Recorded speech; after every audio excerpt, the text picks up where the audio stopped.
We continue to follow news that's been impacting your weekend commute. A large portion of I-75 is still closed after a truck hit the Detroit Avenue overpass Friday night. We checked in with the Ohio Department of Transportation earlier this morning to get you the latest.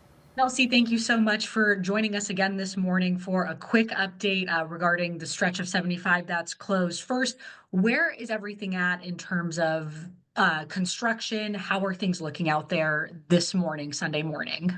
Yeah, so overnight, the construction crews were very active in getting the remaining demolition done and completed that we were after.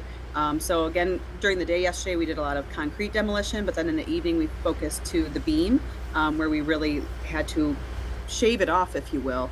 And so that's what they were very focused on yesterday evening. They did a shift change at 7 p.m. They intended to continue to work into the night, and then they did so. They successfully got the front beam off that was the most damaged around 11 p.m. In terms of the closure, what is still closed and what is back open this morning? Detroit Avenue, of course, remains closed, and that's going to be the one that remains closed the longest. For I-75, what people are most interested in, it's going to be the same configuration basically as it was yesterday evening. We kind of put out an updated map yesterday afternoon, where you're still going to do the same thing. If you're on the north end of town coming south, you're still going to be directed to 475.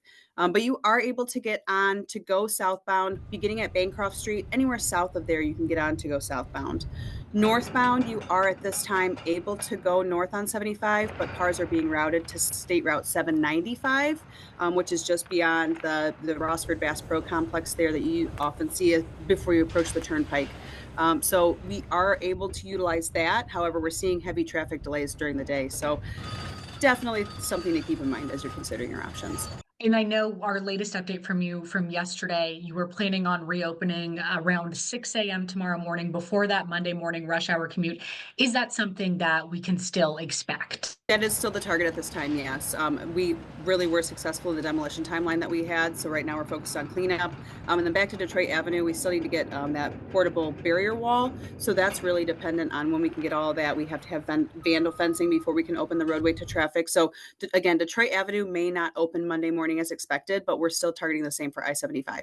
Great, Kelsey, thank you so much for this update. We really appreciate it. Thank you. You bet. Thank you.